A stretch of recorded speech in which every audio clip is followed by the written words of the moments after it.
Namaste everyone, and welcome back to Anchor the Light Meditation. We've been gone for a week and a half. Just to give you an update, it was a fantastic event in the UK. We had, over 250 people for the Arhatic Yoga retreat. We did crazy intense meditations, and of course, me being me, we just had to take it up a few notches. And all of you who joined us, I think you can agree, we overdid it, which is the way I like it. Anyway, so back we are with our routine. And instead of doing the Friday meditation, we'll get back into meditation this morning. I'm talking back to the healing meditations. We're going to do meditation twin hearts, just get back into the groove.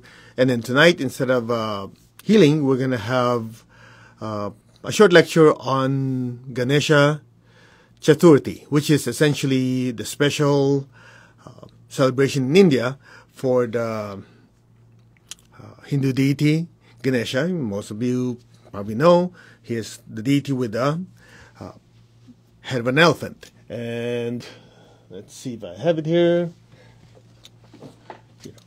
We'll go into more detail on Ganesha. And he's not really a person walking around with an elephant head. It's symbolic and has deeper esoteric meaning to it. So we'll cover that tonight for short lecture and the meditation. So make sure you bring all your friends and loved ones. They don't have to be Hindu. You know how we are. We try to be universal, tell you the inner significance. And just as importantly, we'll do some chanting with the intention of removing obstructing energies to your success. Ganesha is always the first deity when there are Hindu rituals, or what you call puja. And if you ask anybody who does do the ritual, they say, oh yeah, we pray to Ganesha to remove obstacles. We'll go into the detail of why and how. And then we do. So as we understand with certainty what it's for, what the chanting is for, then we can use certain techniques to generate that energy to remove obstructing energies that could hinder us from being happy, being healthy, and wealthy, successful. All right? So this morning, we'll just do a short meditation. And before we do that, just a quick talk on constancy of aim and effort. It's one of the main virtues in Arhatic Yoga. Loving kindness, non-injury, generosity, non-stealing, honesty, non-lying, constancy of aim and effort, and non-laziness. Last one is moderation and non-excessiveness. So that part of constancy of aim and effort, I think it's something that a lot of us fall on, because we have a tendency to let life stop us from being successful. And it's not only about money, because some of you think, oh, here we go again, we're going to have to talk about money. It could be anything. Anything that you want to be successful in, it needs constancy. If you look at life, it's not always the smartest one. It's not always the most educated one, the most equipped one. It's the one who keeps going when everybody else gives up. And that's constancy of aim and effort, especially in meditation. What do we always say? The time you meditate is when you feel you don't want to. That's the secret behind who achieves illumination and the one who doesn't. It's just interesting that this past weekend when I was in England, when we have the retreat, I met a few people who claim to know a lot. They've been to every guru, they've been to every practice. There's another person who says, oh yeah, I explored everything. I explored meditation, I explored magic mushrooms, I explored this drug, that one, whatever. I'm looking at the person's life and going, and where are you now? Nowhere. Hey, you're judging. Well, I'm just looking at where they're, considering all the stuff that a lot of these people have done, where are they? Okay, I'm not talking about all. There's just a few key individuals. And it makes me think, it's just like many years ago, we were on our Arhatic Yoga retreat here in the United States, and my teacher, Grandmaster Chokoksi, was getting ready to start the event, and I was doing all the preparations, and someone in the class had back pain, and I just realized there's probably no sound where the people who are watching. Anyway, So it was a Hare Yoga retreat, and someone was complaining of back pain. So I just randomly pick a person in the place. Say, hey, could you please, back pain. Even someone who just took self-healing would not be able to help this person. So do some sweeping and all that stuff. This woman stood in front of me and said, okay. So I went ahead and did whatever else. And this person just stood there. I said, hello, could you help him out? He's got back pain. And this went on and on and on. Just sat there and watched. And in the meantime, I was busy. And finally said, well, come on, just help him out. He's in pain. And the woman says, well, actually, I know 27 different healing modalities. So I don't know which one to use. I mean, literally, she's thinking maybe 5 minutes ago, what modality? I look at her, I go, I know one. So I said, okay, see, come over, the person with back pain, did the sweeping, give it some energy. How do you feel? Okay, no pain, gone. All right, bye. So after I thought about it, and I told the group, I go, I don't claim to know everything, but whatever I know well, and I use it. Constancy, aim, effort. You know what I mean? So I'm thinking, geez, there must be so many people out there who claim to know everything, but they do nothing. So constancy of aim and effort means whatever your goal is, whatever you know it well, and just as important as knowing your objective or your destination is, move your ass. Move your ass. I think move towards it. Right? Constancy of aim. This is not constancy of aim and effort. Not just aim. Oh, yeah, I want to do this. I want to do that. Okay, what have you produced? Meditation. Oh, yeah, I read 1,000 spiritual books. I smoke a few stuff. I don't know, whatever people do. Okay, and where are you now? How's your level of inner peace? How's your emotional control? How's your clarity of mind? How are your meditations? Are they deeper? Well, I do it when I feel like it. Exactly the point. Constancy of aim and effort. That's why this week and a half that we're not doing Anchor the Light. Some of you continued to practice. Some of you did not. So you decide for yourself. What was your constancy? If the teacher's not around, do you continue doing your practice? Right? Because I remember many years ago, that's what my teacher asked me. He said, okay, are you continuing your practice? How often do you meditate? I said, Master, I'm doing this many times. In fact, by the time he asked me how many times I meditate, in fact, he asked me, he goes, okay, are you doing meditation? Yes, Master. Oh, how many times do you meditate? Once every 3 months? Once a year? So, no, Master, I do it every day. And he looks at me and goes, hey, that's too much. I go, of course, we're talking about super intense meditation. I have a tendency to overdo stuff. Then we continue talking, and somehow in the conversation, he says, yeah, one thing that people have to realize, the teacher cannot do the homework of the student. Right? So when instructions are given by the teacher, it's up to the student if they're going to practice or not. Unfortunately, some students, the only reason they practice or do their homework is if somebody's watching over their shoulder or the homework is due. It's your education, buddy, not the education of the teacher. And it's interesting, I watch our daughters, they go to school, right? They go to university and everything. And the younger one was telling me, yeah, when the teacher doesn't show up, everybody's super excited. Or when the teacher only comes in for half of the time he's supposed to be in to give, the professor only comes in half the time and let people go, everybody's excited. Everybody's happy. And I go, how about you?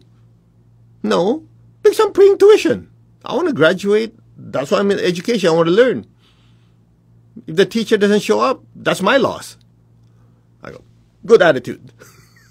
Right? Because most of us, me included, oh, the teacher didn't show up. Yay, I got a free time.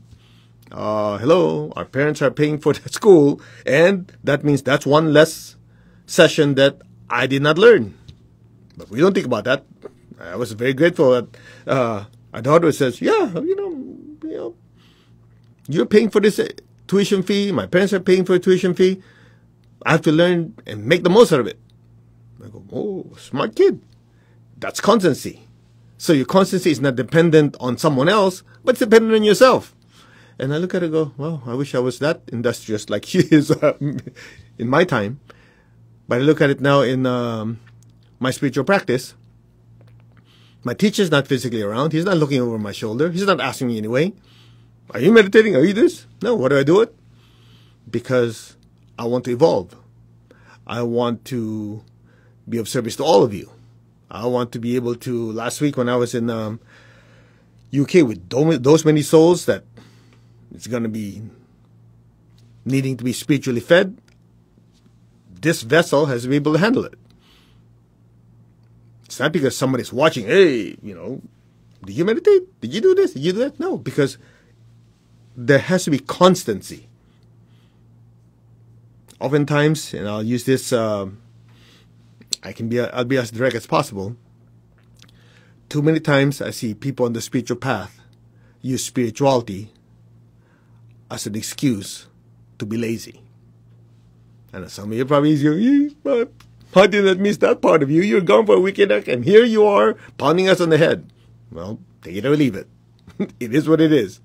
Oh yeah, because you know, intuitively, I sense that I should meditate for a few more years because whatever. You know, or I have this sense that if I meditate, that I may become too evolved. Yeah, right. Believe it or not, I heard people say that. Or if I meditate too much, or if I do my spiritual practice too much, I might rise above everybody else and people cannot relate to me. Yeah, right. Keep living your delusion. You get my point? You see, intelligence could be good or bad. In other words, sometimes we're so smart, we're dumb. We're so smart we can come up with all these cockamamie excuses why we're not accomplishing something. True? Instead of, you put it on the other direction, the other extreme is like, it's got to be done. Let's do it. Here's the plan. Here's the schedule. Get a move on it. True? Not true. How many of you have plans to, oh yeah, I want to open up a center. I want to do more meditation. I want to heal these people. I want to increase my income. I want to improve this relationship. I want to lose this much weight. I want to be whatever. Guess what's usually missing? The last two parts, which is what?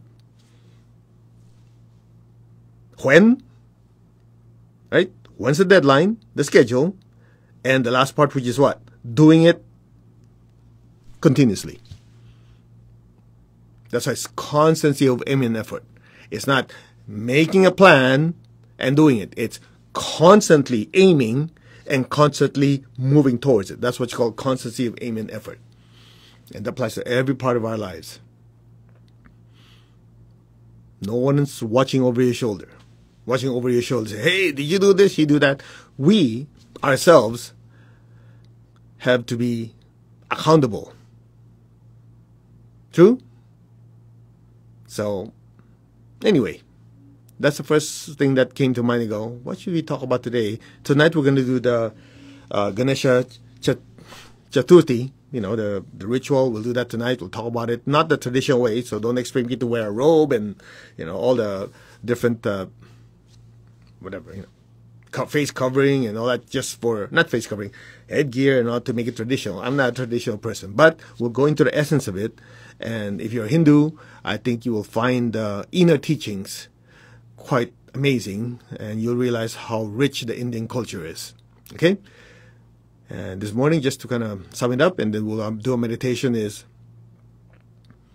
if you want to be successful in anything, there has to be what? Your eye on the target. And you constantly move towards it. Anything that does not help you get there, you look at obstacles and you move it away. That's why Ganesha is a first deity in Hinduism, in the ritual that they pray to. He's the remover of obstacles. It could be obstacles to your spiritual development, obstacles to prosperity, obstacles to spiritual oneness, whatever it is. You want to remove any obstructing energies, to remove any type of headwind, if you will, that's coming towards you. Get it out of the way so it's more efficient to move forward towards your target. So it's two sides of the same coin. Constancy of aim and effort, okay, that's what I'm going to do. At the same time, if you want to make it more efficient, you try to remove any possible obstructing energies to get to your objective. All right? So I hope that helps. And let's do our meditation. Okay? Sit comfortably. Let's ask for blessing to the Divine Supreme God, Divine Father, Mother, to all the spiritual elders, holy masters, saints, archangels, holy angels, and spiritual helpers. Personally, to my teacher, Master Chokhok Sui Mahaguju Mailing, we thank you for divine light, love, guidance. Thank you for your compassionate, purifying light and soothing, healing energy. We thank you in full faith, and so it is. All right, let's just do some cleansing before we do the meditation Twin Hearts. So tap your crown, press the center of your palms, and put your attention on your feet. So input is the crown, output are the hands and the feet. So as we chant Om, just sense, intend, feel, whatever word you want to use, that you have a divine waterfall flowing through you with the intention of disintegrating and flushing out any obstructing energies in your energy field and your energy centers. Okay? Let's do it together. Sit straight. Be aware of your crown. Be aware of your hands and your feet. You don't have to visualize anything. Just sense it flowing through you. Om.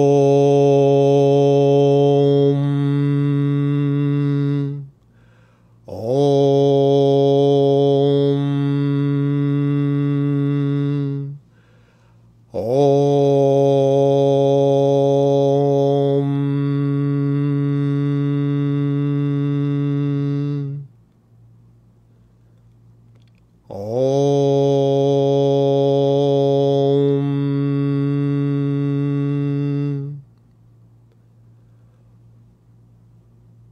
Om.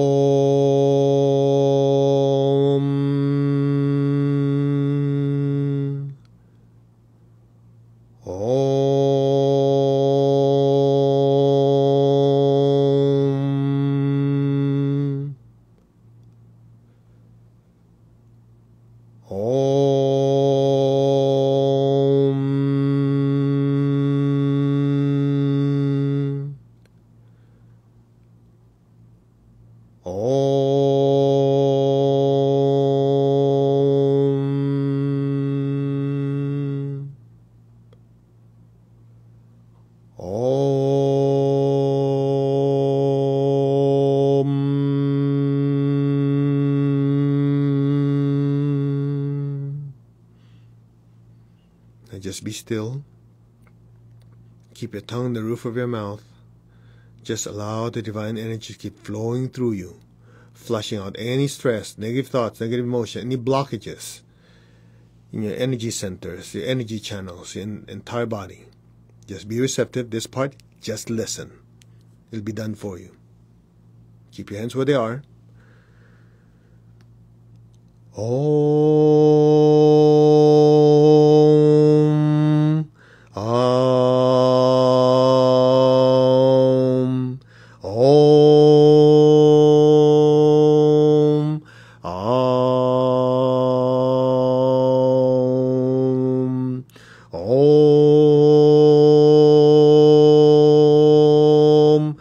Om.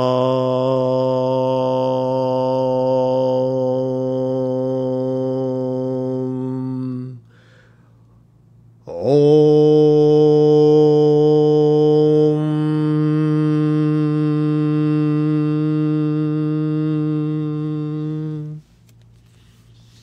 Okay, just be still. Keep your hands up. Just keep your tongue in your palate. Be aware of your crown, your hands and your feet. And just let the energy flow through. If it feels uncomfortable, you feel a block, you feel heaviness, just say, I'm letting go, and just let it flow out.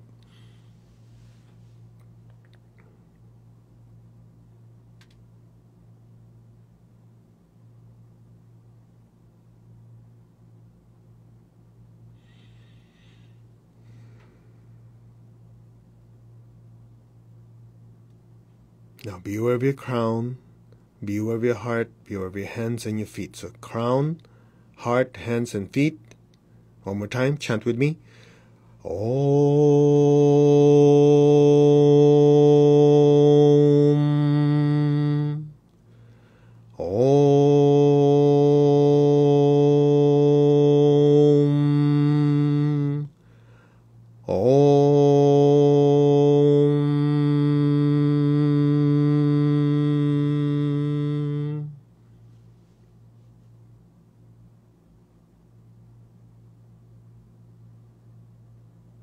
still.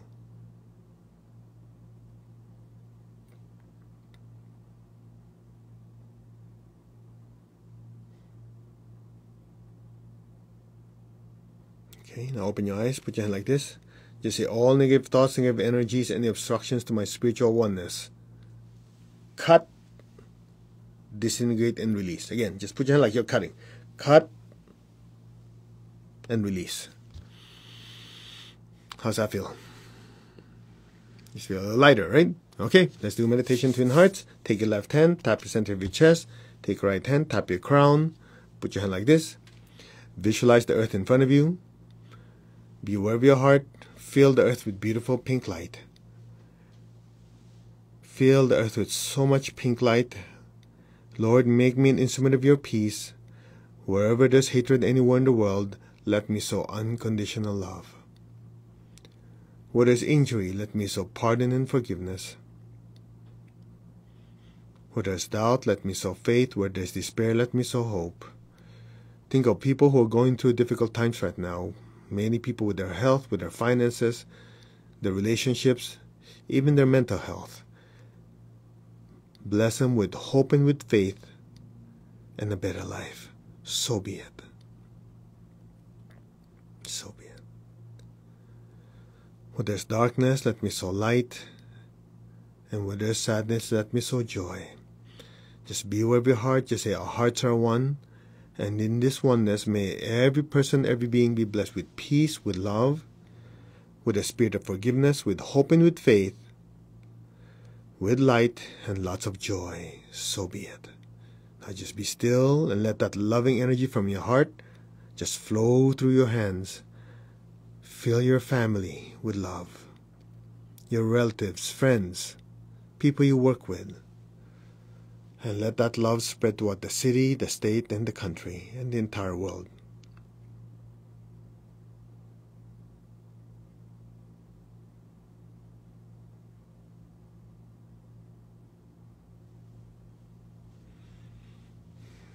So be it. Now be aware of your heart. Take a deep breath. Be aware of your crown. Exhale. And stay there. Be aware of your crown. Your crown is filled with beautiful golden light. Let that golden light just flow down from your crown, down through your hands, and fill your family with it. And let it spread to your relatives, your friends. Let that golden light spread to the city, the country, and let it spread throughout the entire world. And just say, our souls are one, our spirits are one. From the heart of God, through my soul, through my entire being, may every person, every being on earth be blessed with love and kindness. Let all be blessed with great joy and happiness, with understanding, harmony, and divine peace. May all be blessed. So be it. Blessings be to all. Just fill the earth with beautiful golden light.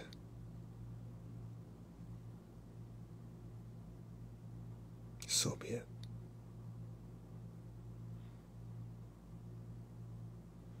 Now be aware of your heart and your crown. Take a deep breath. Exhale, project golden light pouring down to every part of the world. See it penetrating through the atmosphere, the land, the sea, the people, the animals, and let it keep going deep into the earth. Simultaneously, know that the golden light is permeating every dimension. From the center of the heart of God, through my soul, through my entire being, may every person, every being in the higher worlds, middle worlds, even the lower worlds, let every sentient being in every dimension, every direction, above and below, be blessed with God's unconditional love and kindness. Let all be blessed with inner peace, inner healing. Let all be blessed with understanding, with harmony, goodwill, and the willingness to do good. So be it. So be it, and so it is. May all be blessed. So be it.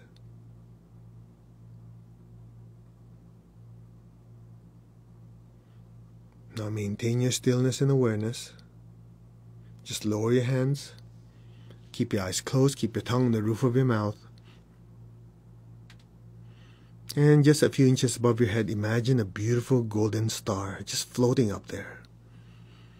The image doesn't have to be clear. Just know there's a beautiful floating golden star above your head. Be aware of the love within your heart. Send a stream of love from your heart up to the crown and into that golden star. And stay there.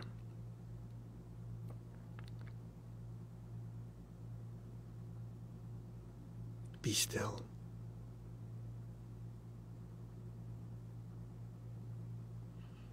You're not the body, you're the spiritual self. You're not the emotion, you are the spiritual self.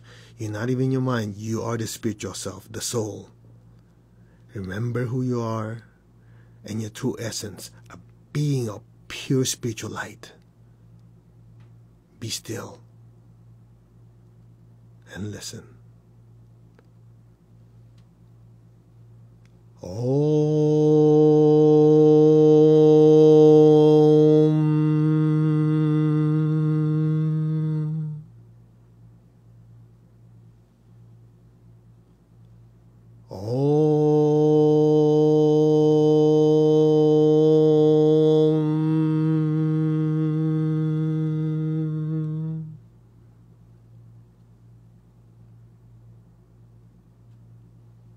Allow your awareness to drift into that empty space in between each Om, into that nothingness. Just be still.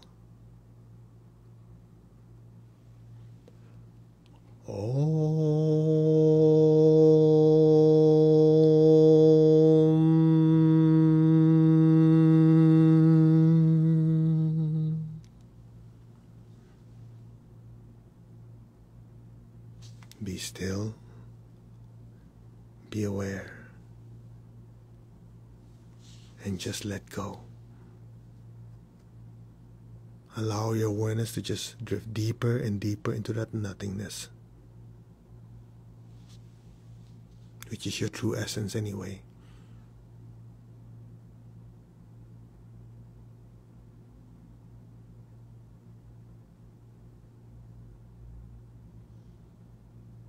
Allow yourself to be immersed in brilliant, brilliant light.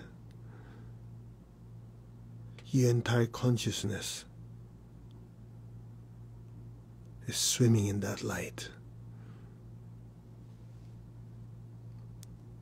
That brilliant light is permeating through your mind, your emotions and your thoughts, and your body. You're literally like a sponge in an ocean of light.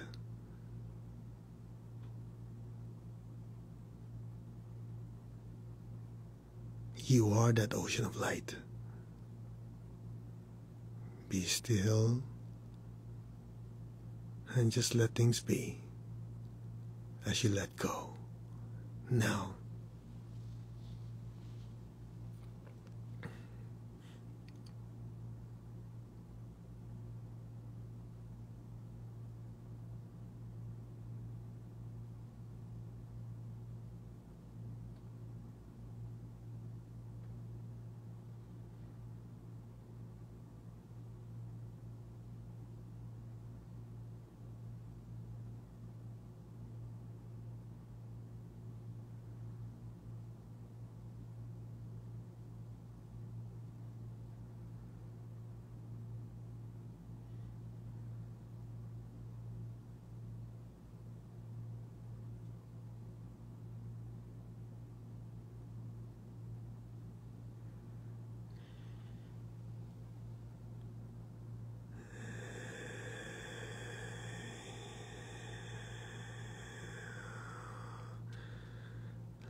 let go.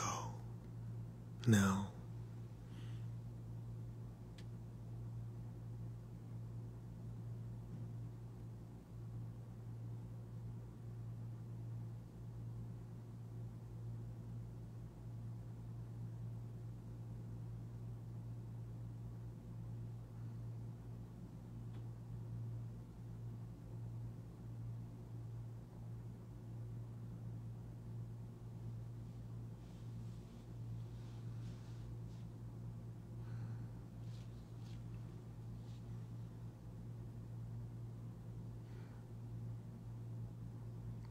Allow your consciousness to just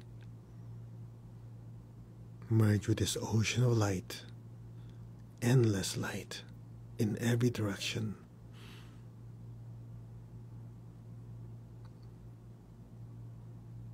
Your entire consciousness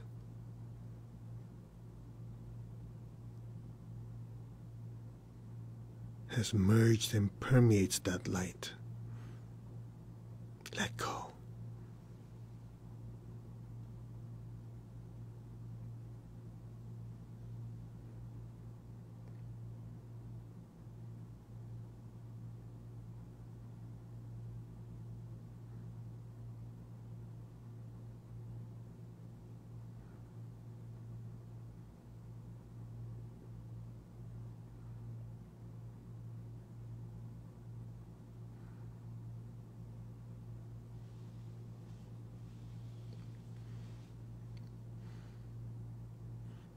Go deeper into that ocean of light.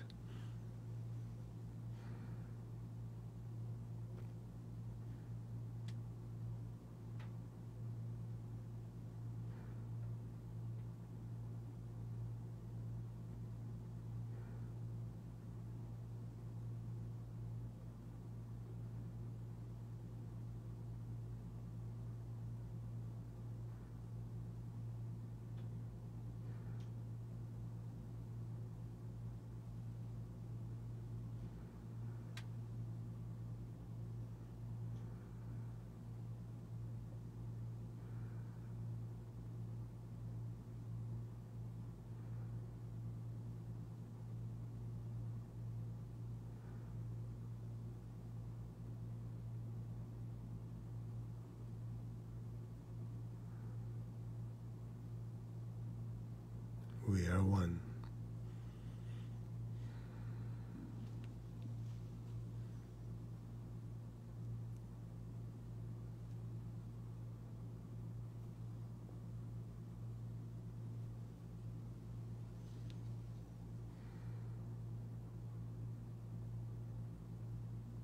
Let go.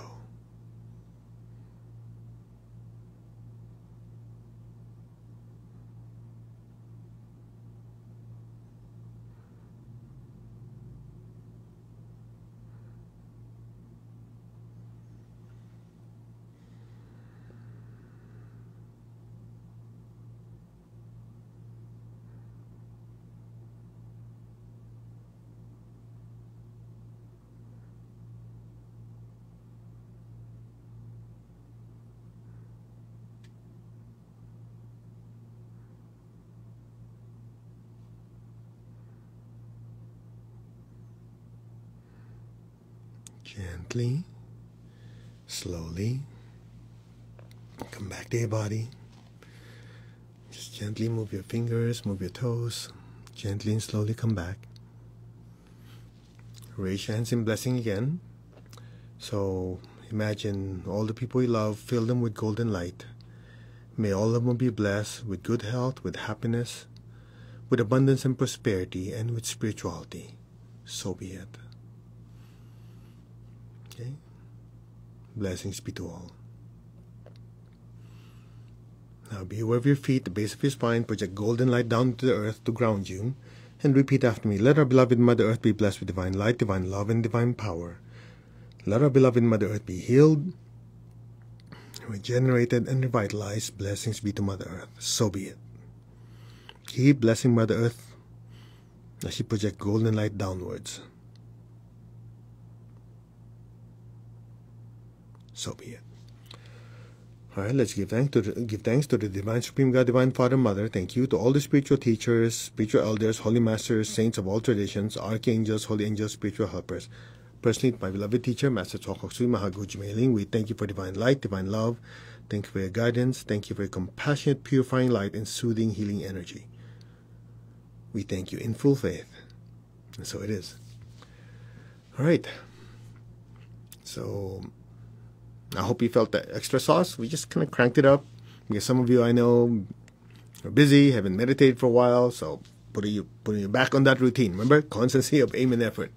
Anyway, just a few quick announcements. So again, tonight the Anchor Life meditation is going to be essentially a lecture, chanting, and meditation.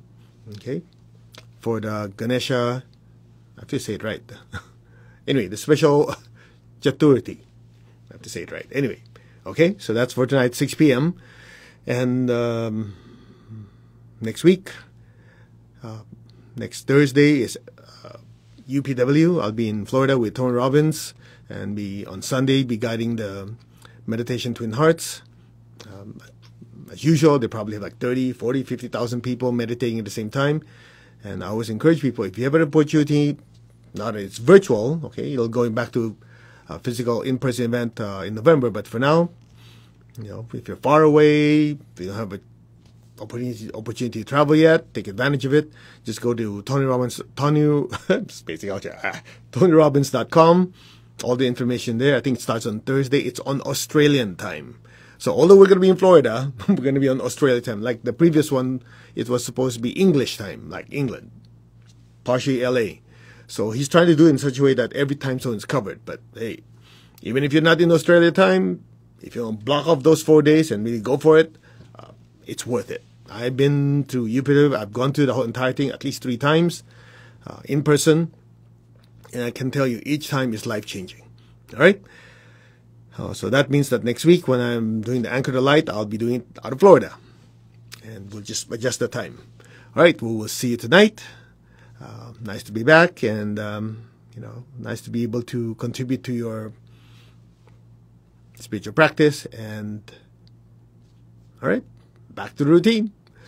Namaste, everyone. You all take care. Thank you very much for your comments. Just leave it there. And I know we started a bit late. It's just getting back. And from here, keep it on schedule.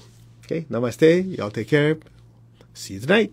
Okay, that's about 7 hours and 9 minutes from now. Alrighty. Bye.